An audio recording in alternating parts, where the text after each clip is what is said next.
BMW 325 Convertible, straight in from Copart. Let's have a look at the damage. Got a smashed wing. Actually very easy to smash these because they're just made of plastic. And they're quite expensive to replace. It needs a new wing. It's gone down into the door. It's scraped all the way down it. It's actually only dented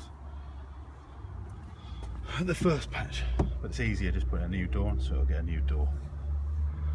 Scuffed the wheel,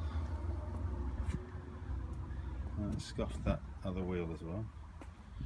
And it's caught the back end just there, but down the side the wheels are actually perfectly straight, so it's not clipped them. And the other side is pretty much perfect, bar just scuffed down the ways, so I need refurb.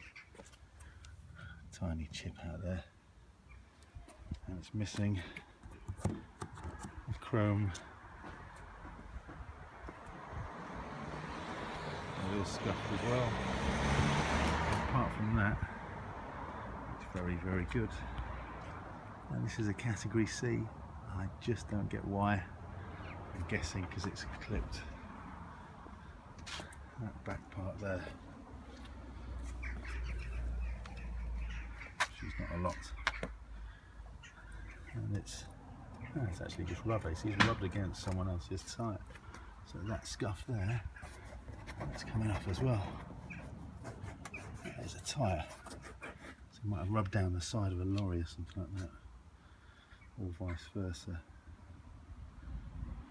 Let's have a quick look inside. In fact, before that, nothing else is broken. Even a headlight, which is good because they're expensive. Go inside. It's an all in good nick. Nothing broken. Start her up. Foot on the old brake.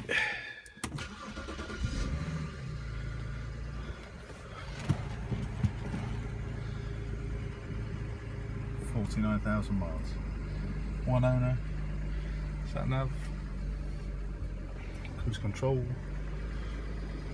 Auto lights. Auto mirror. Auto wipers. Jolly good. Right, that's it.